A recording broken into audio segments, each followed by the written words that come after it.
श्रील प्रभुपाद की जय, गुरु गौरांग की जय। तो कल के सत्र में हमने सुना था गोपियां उस स्थान पे पहुंचती है जहां पर कृष्ण मूर्छित हो जाते हैं और विलाप करने लगती है, ये कौन आ गया हमारे जीवन लक्ष्य के साथ, इसने क्या कर डाला। तो गोपियां गोप कुमार को डांट रही है, उलाहना दे रही हैं। अब कृष्ण तो मूर्छित हो गए, हम ब्रजवासी सब मर गए। इस तरह से गोपियां रो रही हैं, कलप रही हैं। शायद ये गोप कुमार कंस जादूगर का दास है। तो कृष्ण को मूर्छित देखकर वृंदावन के सभी वासी, जिसमें गाय, बैल, बछड़े, हिरन, वह भी शोकग्रस्त हो गए हैं, क्योंकि सभी जीव कृष्ण को ही अपने जीवन स्वामी मानते थे। उनका जो संबंध था कृष्ण के प्रति वह स्नेह रस से भरा हुआ था। सबकी आंखों से आंसू बह रहे थे। और बलराम जी आते हैं, बलराम जी की मदद से गोप कुमार कृष्ण को उठाते हैं और कृष्ण उठते ही गोप कुमार को पूछते हैं, गोप कुमार के हाथों में हाथ डालकर, कि क्या तुम स्वस्थ हो, क्या तुम आनंदित हो। तो इस प्रकार से कृष्ण नंद बाबा के पूर्ण आग्रह पर गोदोहन के पश्चात बलराम जी के साथ सीधा घर लौट जाते हैं। और घर लौटने पर नंद बाबा कहते हैं कि तुम्हारी माँ बड़ी चिंतित है, मुझ पर झिड़क जाएगी, विलाप कर रही है, तुम तुरंत घर चले जाओ। माता यशोदा और माता रोहिणी ने जब कृष्ण बलराम को देखा तो उनकी आंखों से आंसू बह रहे थे। अब वह कृष्ण बलराम को स्नान कराना चाहती थी। इतने में गोपियां आ गई। गोपियां कहने लगी, ये कार्य हम पे छोड़ दीजिए, आप जाके कृष्ण के लिए खाना बनाइए, हम कृष्ण और बलराम को स्नान कराएंगी। तो यशोदा मैया कहती, पहले बड़े बलराम जी को स्नान कराइएगा। और उसी समय गोप कुमार का नाम हो जाता है स्वरूप। अब गोप कुमार का नाम यहाँ से स्वरूप ही कहलाएगा, इसी नाम से गोप कुमार को जाना जाएगा। फिर एक एक करके उन्होंने श्री कृष्ण के अद्भुत आभूषण उतारे और अपने निजी स्वच्छ वस्त्रों से उनके अंगों को स्निग्धता और कोमलता से पोंछते हुए मल मुक्त किया। दूर से ही मानो गोपियों की प्रतिद्वंदिनी उस मुरली को, जिसके लिए वह बार बार उनके कर कमल से छीन लेने का अनुरोध करती, अपने खुले हाथ में डाल दिया। श्री सनातन गोस्वामी कहते हैं, संकेत श्री कृष्ण की नाचती हुई बाहों से दिया गया। गोपियां उनसे कहती, मुझे दो, मुझे दो। तब उन्होंने उत्तम सुवासित तेल से उन्हें अभ्यंग किया और अपने कमल सदृश कोमल करों से बड़ी निपुणता व सावधानी से उनके अंगों की मालिश करने लगी। किंतु या तो उनकी अत्यधिक कोमलता के कारण या लीला भाव से श्री कृष्ण ने मानो पीड़ा भरे मुखमंडल से पुकारा। उस करुण पुकार को सुनते ही अपने पुत्र पर ही संपूर्ण प्रेम लुटाने वाली माता यशोदा रसोई से दौड़ी आई। क्या हुआ, क्या हुआ। श्री सनातन गोस्वामी कहते हैं, यहाँ माता यशोदा रसोई से बाहर आई। जब उन्होंने अपने पुत्र के हंसते हुए मुख को देखा तो पुनः रसोई में लौट गई। गोपियां ये जानकर कि कृष्ण केवल लीलावश रो रहे थे मुस्कुराई, किंतु इस भय से भी कि यशोदा पुनः बाहर ना आ जाए, उन्होंने जल्दी जल्दी मालिश समाप्त की। श्री सनातन गोस्वामी कहते हैं, गोपियां जानती थी कि ये पीड़ा ध्वनि केवल अभिनय है, किंतु माता जी का पुनः आना उन्हें संकोच देता था। तब रत्न भांडों से भरी निर्मल, गरम और सुगंधित यमुना जल से उन्होंने हंसी खेल में उनका स्नान कराया। फिर अपने अपने घरों से लाए हुए अद्भुत पुष्प मालाओं, सुगंधित चंदन वस्त्रों और बहुमूल्य आभूषणों से अपनी या श्री कृष्ण की रुचि के अनुसार उन्हें मानो किसी रंगमंच के नायक के रूप में सजाया। इसके बाद उन्होंने वह भोजन खिलाया जो उन्होंने गुप्त रूप से रखा था, और फिर आरती के योग्य जो द्रव्य थे जैसे कपूर और दीप, उन्हें बार बार भेंट कर उस प्रसाद को अपने सिर पर धारण किया। श्री सनातन गोस्वामी कहते हैं, ये गुप्त भोजन या तो गोपियों ने अपने प्रेम से लाया था या माता यशोदा की इच्छा से रखा गया था। उत्तम चंदन, कुमकुम और कस्तूरी के लेप से उन्होंने उनके गले, ललाट, गाल और अन्य अंगों पर अद्भुत चित्र और अलंकरण अंकित किए। जब वह प्रेम पूर्ण दृष्टि से उन्हें निहार रहे थे तो उन्होंने अपने हाथों से उन्हें स्थिर रखते हुए उनके नेत्रों में काजल सजाया। श्री सनातन गोस्वामी कहते हैं, उनके प्रेम सिक्त नेत्रों के कारण गोपियों के हाथ कांप रहे थे, जिससे वह काजल सुचारू रूप से ना लगा सकी। अब गोपियां नहला तो रही हैं कृष्ण बलराम को। सबसे पहले बलराम जी को नहलाया, तो नहलाते कैसे यहाँ पे वर्णन किया गया। एक एक करके गोपियों ने श्री कृष्ण के अद्भुत अलंकारों को उतारा और अपने निजी स्वच्छ वस्त्रों से कृष्ण और बलराम के अंगों को कोमलता से पोंछा। ऐसा लग रहा था मानो गोपियां उस मुरली की प्रतिद्वंदनी बन गई हैं। गोपियां उस बांसुरी को कृष्ण से अलग कर रही थी। कृष्ण के कर कमल में जो बांसुरी विभूषित होती है, तो गोपियां उस बांसुरी को कृष्ण से अलग कर रही थी। खुले हाथ में उन्होंने डाल दिया। तो संकेत से श्री कृष्ण ने गोपियों को इशारा किया कि बांसुरी को अलग रख दीजिए। और गोपियां जब बांसुरी ले रही थी तो ऐसे कह रही थी, मुझे दो मुझे दो, क्योंकि गोपियों को पता है ये कृष्ण के होठों का पान करती है, सबसे अद्भुत प्राणी है, सबसे अद्भुत जीव है, तो ये हमें चाहिए। इतनी सौभाग्यशाली कौन है जो हमेशा कृष्ण के होठों का पान करती हो। तब गोपियों ने सुगंधित तेल से कृष्ण का मालिश किया, अपने कर कमल सदृश हाथों से बड़ी सावधानी से अंगों की मालिश करें, जिससे कृष्ण को पीड़ा ना हो। तो अत्यधिक कोमलता के कारण लीला भाव से कृष्ण मानो पीड़ा भरे मुखमंडल से पुकार रहे यशोदा माता को, रोने का एक्टिंग कर रहे हैं, अभिनय कर रहे हैं। अब कृष्ण के रोने के करुण पुकार को सुनकर माता यशोदा रसोई घर से दौड़ती हुई आ गई। क्या हुआ कह रही है माता।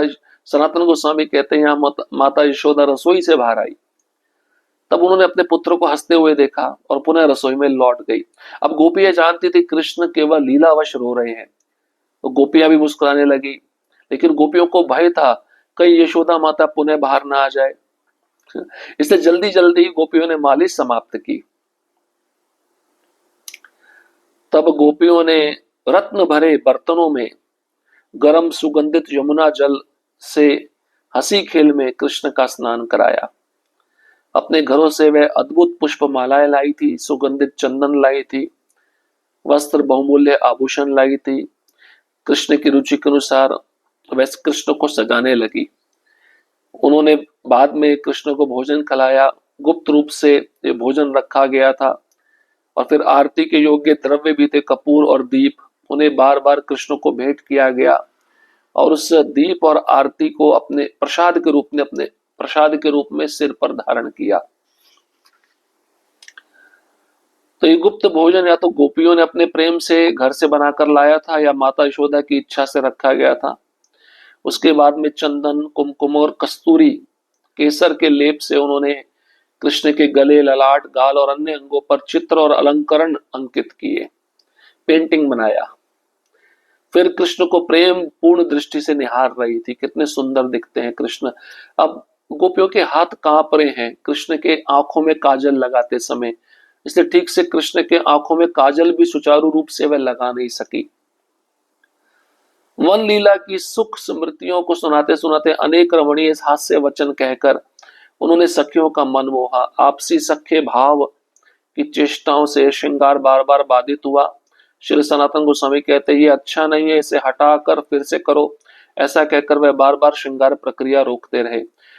अपनी पुत्र मोहिनी भावना से रसोई से बार बार बाहर आती माता यशोदा ये देखकर मानो क्रोध से बोली, अरे गोप बालिकाओं, तुम्हारी चंचलता और बाल सुलभता के कारण उनका स्नान और श्रृंगार अभी तक पूरा नहीं हुआ। श्री सनातन गोस्वामी कहते हैं क्रोध केवल अभिनय था, वास्तविक रोष नहीं।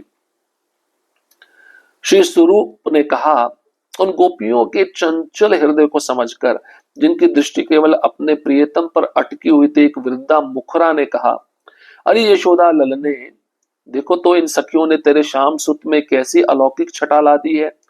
मुखरा के वचन सुनकर माता यशोदा पुनः रसोई से बाहर आई।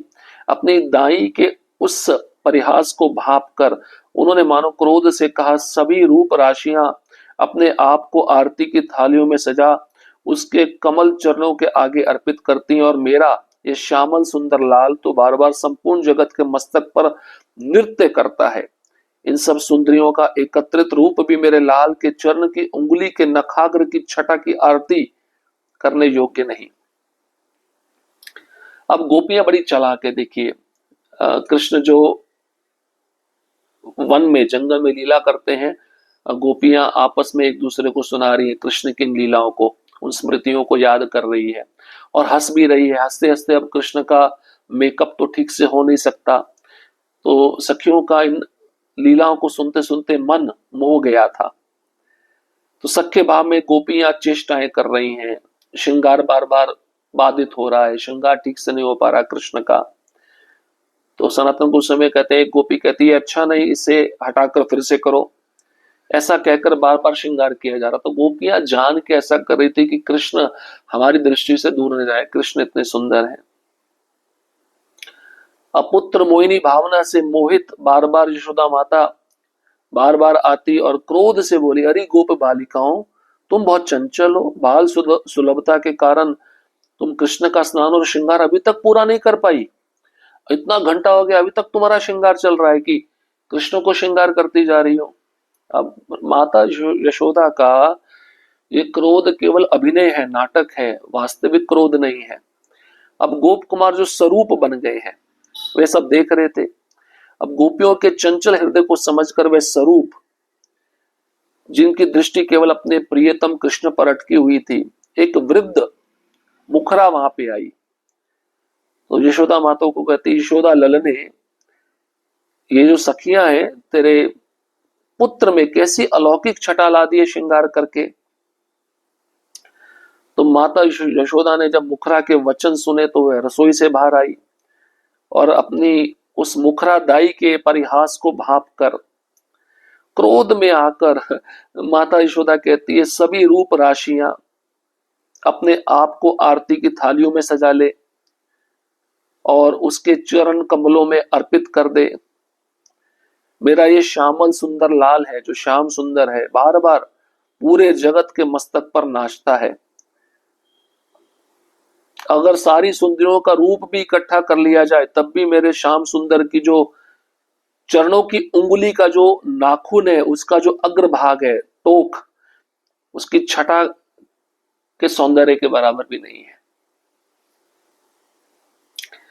श्री स्वरूप ने कहा, उनकी शोभा, महिमा और माधुर्य का वर्णन कैसे किया जा सकता है।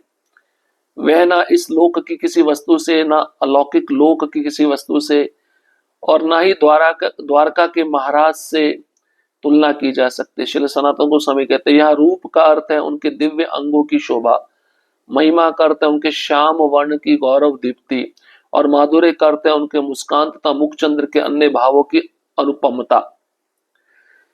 यह शोभा न तो किसी कमल या सांसारिक वस्तु से, न ही इस जगत में उपस्थित श्री विष्णु अवतारों से, और न ही वैकुंठ, अयोध्या अथवा द्वारका के महाराज से तुलनीय है। जैसे श्री कृष्ण नायक शिरोमणि है, वैसे श्रीमती राधा रानी नायिका मणिमाला की सर्वोच्च मणि है। और जैसे राधा रानी सर्वोच्च नायिका है, वैसे कृष्ण भी नायक शिरोमणि है। श्री सनातन गोस्वामी कहते हैं, राधा कृष्ण के समान किसी से तुलना नहीं की जा सकती, दोनों एक दूसरे के समान है और सभी से भिन्न। स्नान पूर्ण होते ही और ये देख कर के गोपराज बलराम के साथ आ गए हैं, सभी गोपियां लजाकर छिप गईं और कृष्ण तत्काल उनके सामने आ खड़े हुए। दोनों भाइयों को अपने दोनों ओर बिठाकर नंद महाराज भोजनालय में स्वर्ण आसन पर विराजमान हुए हैं और भोजन आरंभ किया। यशोदा का पुत्र उनके बाएं और रोहिणी का पुत्र दाएं बैठा।